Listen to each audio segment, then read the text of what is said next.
hari ini di Nasi Lemak Kopi O kita bawakan orang-orang kuat katakan daripada Akademi Al-Quran Amalillah, iaitu Muhammad Fakhur Razi, Ketua Pegawai Operasi COO, dan juga Muhammad Saifullah bin Husin, iaitu Encik Akmal.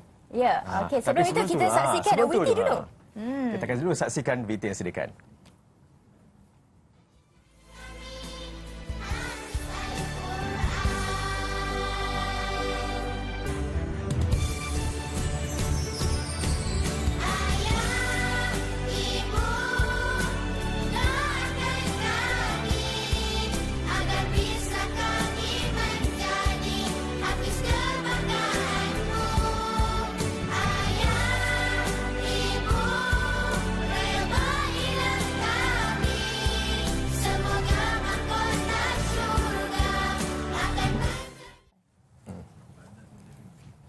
Itu dia.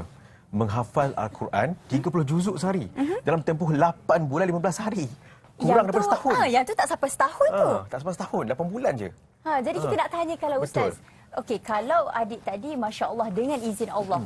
Tapi kalau kita ni kenapalah susah sangat nak hafal Al-Quran tu? Okey, bismillahirrahmanirrahim.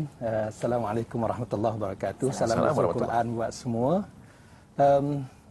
Bila bertanya tentang kenapalah susah sangat sebenarnya nak hafal Al-Quran, dia sebenarnya bermula daripada cara fikir. Cara kita fikir. Mindset pelajar tu sendiri. Bila daripada awal letak susah, dia memang susah. Tapi alhamdulillah kami di Akmal ni, salah satu perkara asas yang kita terapkan dalam jiwa para pelajar, hafal Quran tu senang. Sebab Allah Subhanahu Wa Taala sendiri yang janji. Janji dalam Quran, walaqad yassarnal Qur'ana lidzikri. Sesungguhnya Allah telah permudahkan Al-Quran itu untuk dihafal. Siapa yang nak ambil peluang. Jadi bila kita terapkan perkara tu dan kita meletakkan target, Quran tu mudah, nak hafiz bukan nak kata 3 tahun ke 5 tahun. Hafiz sebenarnya kalau betul-betul kena dengan caranya, fokus dengan baik, letakkan target yang betul, mereka mampu untuk hafiz 30 juzuk Quran dalam tempoh setahun ataupun kurang. Kurang itulah. Tadi kan adik tadi umur 12 tahun. Jadi Ustaz Fakhur, saya nak tanyalah, kenapa nak jadi hafiz ni perlu pada usia yang muda sebenarnya. Jadi apa persediaan yang perlu diambil oleh seseorang tu untuk menjadi seorang hafiz? Okey, bismillahirrahmanirrahim. Assalamualaikum warahmatullahi taala wabarakatuh. Salam nuzul Quran. Salam nuzul Quran. Untuk sehari, alhamdulillah. Cerita tentang persediaan untuk jadi seorang hafiz Quran. Yang pertama, persediaan paling penting bukan persediaan pelajar tu, anak tu, persediaan keluarga dia. Keluarga. Ibu bapa dia sejak daripada awal lagi dah mula terapkan mindset daripada awal untuk anak-anak kita, target daripada awal untuk anak-anak hafiz Quran.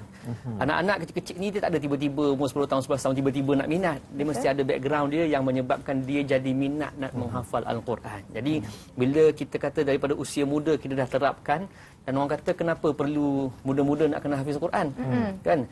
Dia orang kata bila muda-muda, ulama sebut anak-anak kecil ni ajar dia ilmu yang diterapkan pada anak-anak kecil seperti mana kita ukir di atas batu. Dia punya kuat dan lekat dia ingat kekal. lama kekal. Banding kita yang tua-tua ni lah. Walaupun sebenarnya orang tua hafal Quran pun dapat sebaya je kita. Walaupun yang tua-tua hafal Quran pun boleh, tak ada masalah. Mitos je orang kata orang tua tak boleh hafal Quran. Tapi sebenarnya boleh. Yang penting caranya betul, circle-nya betul, usahanya betul, insya-Allah. Okey, bercakap tentang cara lah Ustaz Fakhur. Apa antara cara ataupun kaedah yang digunakan oleh Akademik Akmal ni untuk menjadi seorang hafiz Al-Quran? Ustaz Fakhrul. Ustaz Fakhur. Baik, untuk jadi seorang hafiz Al-Quran ni, yang pertamanya kita kena ada, nanti saya sebut tadi lah, mindset tu kena jelas daripada awal. Target mesti kena jelas daripada awal. Kalau kita masuk nak hafal Quran, kita masuk tanpa ada target, tanpa ada plan, tanpa ada mentor ataupun murabi. Kalau di Akmal ni kita guna istilah murabi lah. Mesti ada mentor yang bagi tunjuk jalan untuk guide kita. Kita boleh hafal tapi kita mungkin banyak langgar dinding. Banyak Macam mana dengan dinding? Error lah, langgar itu langgar error. Cara tak betul kan. So kalau kita nak betul-betul jalan kita cepat kan, kita dapat hafal dengan betul, kita kena ada seorang murabi, ada seorang mentor yang boleh tunjuk jalan kita. Dan murabi tu pula, mentor tu pula mentor yang memang terbukti berpengalaman, yang dah ada ilmu yang cukup untuk memandu anak-anak tu. Dan yang paling penting, Quran ni milik Allah Subhanahu Wa Taala. Kan kadang-kadang orang dia fikir soal strategi, soal plan, cara-cara, dah teknik hafal sebelum subuh, lepas subuh, macam-macam teknik, tapi dia lupa nak letakkan pergantungan pada Allah Subhanahu Wa Taala, minta dengan Allah.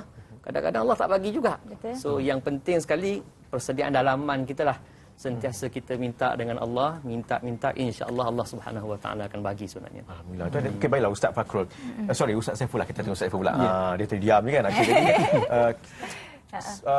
Al-Quran ni satu perkara yang cukup baik sebenarnya. Tapi mengapa perlu mengambil masa singkat? Bukan kita patutnya slow and steady. Kita ada mindset kita slow and steady. Jadi kenapa Akmal tidak mengamalkan slow and steady itu instead of kita cepat lagi bagus? Akmal meletakkan sasaran untuk para pelajar hafiz 30 juzuk Al-Quran tu dalam tempoh setahun ataupun kurang, sebab kita melihat ramai sekarang ibu bapa sangat berminat untuk anak-anak hafal Quran. Betul. Siapa yang tak nak dimahkotakan dengan mahkota kebesaran di syurga Allah, kan? Cumanya isunya ibu bapa terpaksa memilih di antara akademik ataupun hafiz. Sebab ramai di kalangan para hufaz ni terpaksa ambil 3 ke 6 tahun, 3, 6 ke 10 tahun untuk hafiz Quran. Satu cabaran yang sangat besar terpaksa dilalui. Jadi kita melihat kita perlu buat sesuatu untuk baiki sistem ini, dan alhamdulillah kita dapat strategi macam mana para pelajar tu mampu untuk hafiz dalam tempoh 1 tahun ataupun kurang. Dan yang sangat penting selepas itu, sebab belajar hafiz 1 tahun, ilmu tentang Al-Quran, mereka perlu pergi ke next akademiknya dan sebagainya.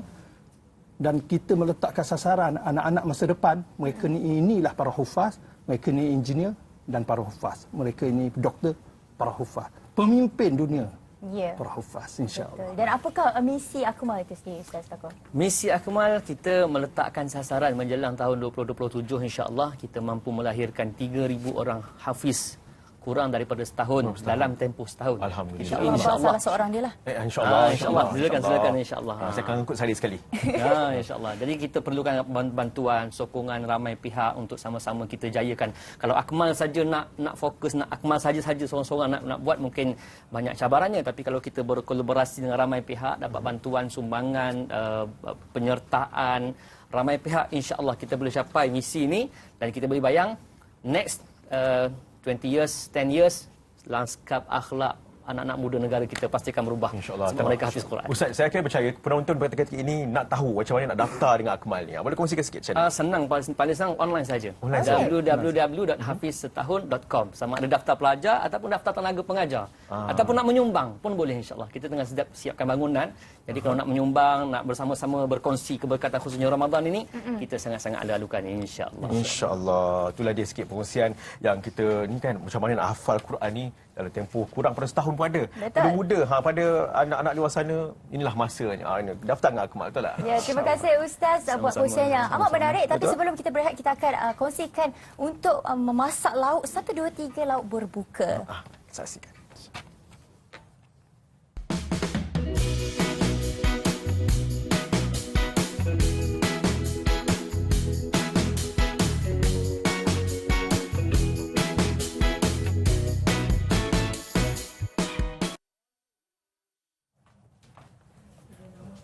Itu dia sehari sedikit perkongsian. Tadi tu macam mana nak memenangi. Macam mana nak host NLKO ni datang ke rumah. Betul. Datang ke rumah, itulah dia. Dapat dan soalan dia sehari. Soalan dia mudah saja. Soalan dia saja. Okey. Berikan 2 nama hos NLKO daripada Bar dan Sari. Oh, kita tak boleh lah. Tak boleh. Kita kalau letak nama Bar dan Sari memang tak menang. Dan kalau nak jawab, imbas QR code yang tertera untuk menjawab beserta slogan. Dan menangi peluang untuk beraya bersama dengan hos NLKO di rumah dan ada dapat duit raya. Tapi kita nak buat masak ayam daun kesum. Nak tahu macam mana cara yang mudah? Saksikan bikisan ini. Okey.